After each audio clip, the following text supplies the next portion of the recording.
I was watching a video from a place called Staffordshire University, which is in Stoke-on-Trent, England, by the way. It was about college students, mental health, and ways to de-stress. They had facial oils to rub on your temples, massage, yoga, a huge gong. But mostly it was a video of students petting dogs.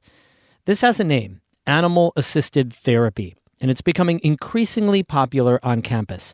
We visit St. Lawrence University, much closer to home than England, for a pet-assisted de-stress sesh on today's Story of the Day. Support for Story of the Day comes from Long Run Wealth, an SEC-registered investment advisor in Lake Placid, providing comprehensive wealth management, retirement, and financial planning solutions. LongRunWealth.com. Hey, I'm David Sommerstein. It's Wednesday, December 20th. First up, an update on a story from last week. A public library in the Southern Adirondacks is getting closer to reopening after a controversy over a drag queen story hour that never even happened.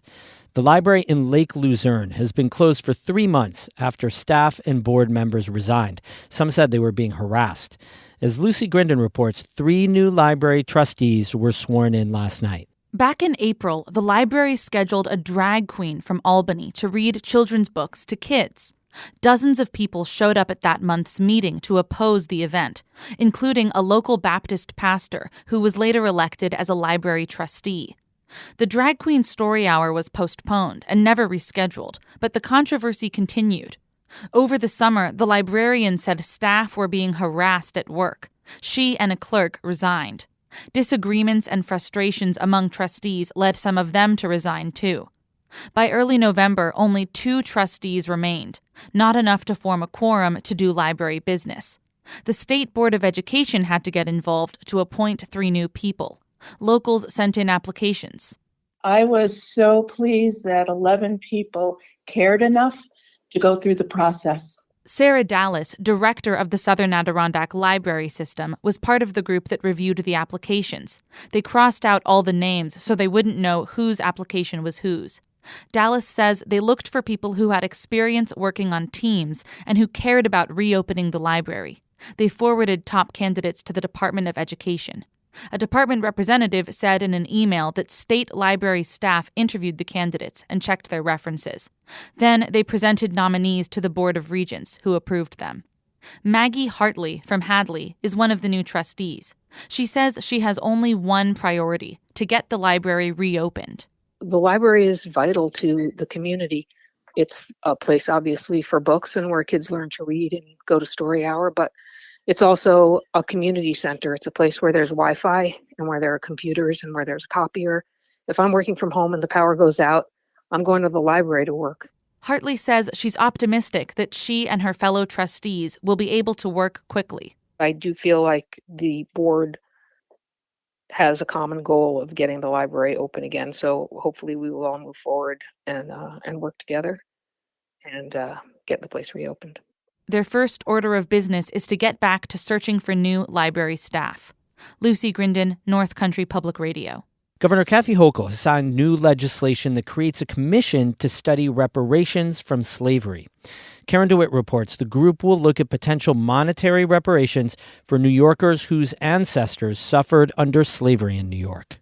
The new law establishes a task force to study the impact of slavery on present-day New Yorkers and look at the possibility of paying monetary reparations, as well as examining changing housing policies and reforming a criminal justice system that disproportionately imprisons Black and brown people. By signing this bill today, I'm authorizing the creation of a committee to study what reparations might look like in New York. Hochul says New York often pats itself on the back for being the center of the abolitionist movement in the 1800s, with famous residents including Frederick Douglass, Harriet Tubman, and Sojourner Truth, as well as a robust underground railroad. But she says New York's history has a darker side.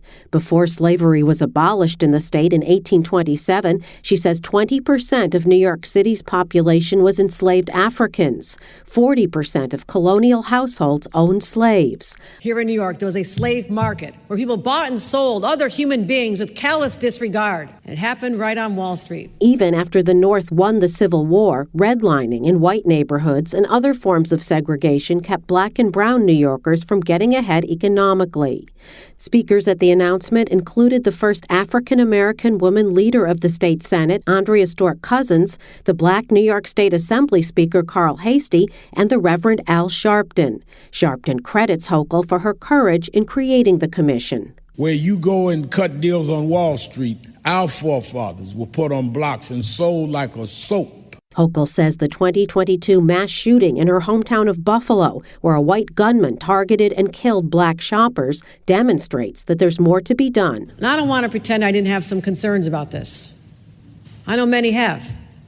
But here's what I do know. Anyone thinks that racism and hatred toward Blacks no longer exists, tell that to the families of the 10 victims in the grocery store in Tops at the massacre in Buffalo, who once again will be staring at empty chairs over their Christmas dinner. Republicans in New York disagree with the Reparations Commission. In a statement, the GOP leader of the state Senate, Minority Leader Robert Ort, called the commission divisive and unworkable. In Albany, I'm Karen DeWitt.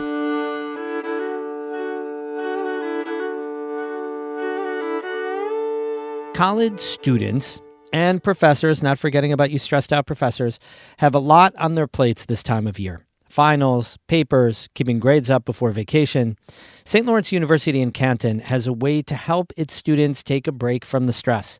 Catherine Wheeler reports from a room full of dogs. College students sit in a circle on the floor. Black pants and pet hair be damned.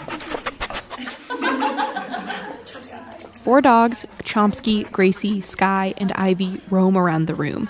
They aren't doing anything special, but the students coo and aw over them anyway. St. Lawrence University hosts weekly pet de-stress hangs. Faculty and staff volunteer their own fuzzy critters to be the centers of attention. Wellness Education Director Laura Lavoie says petting a dog or cat can release some anxiety and lower stress. It serves as a nice transition to heading into the weekend and closing out their week, to take some time to just kind of casually hang out with other people, get to play around with some dogs or some cats, and kind of feel like this reset. Nathan Tejeda is a regular, and regulars apparently bring their own lint roller. I bought one at the end of last year. I learned my lesson. Tejeda spreads out on the floor petting 2 dogs at the same time, while also getting kisses from Ivy. She's called Little Miss Licks-a-Lot at home. Cute, hey, not the face. You get everything else but the face. Many of the students who come to these meetups are missing their own pets at home. Across campus, deep in the science library, Kubu the cat is lured into laps with pieces of plain donut. Does she get treats all the time? While the dogs get together weekly, the de-stress cats only grace campus with their presence occasionally. It makes them even more beloved. Miso Wilson is a senior. She taps the floor with her hands, begging Kubu to come to her, all while thinking about her own pets. It's very hard being away from home. I live in Colorado. That's where I'm from. That's where all my animals are. So this is really nice to just, every week have somewhere to go and kind of get that love and affection. It's very just kind of like centering after a long week. Being around the animals draws out stories from all of the students about their pets at home. I thought my cat was big. Oh, do you want to see? My mom sent me a picture last night. We just have one. Back inside the dog room, Kira Royce's therapy dog Gracie lays on her back, paws up. Royce is a counselor, and she regularly brings Gracie to her office to help students.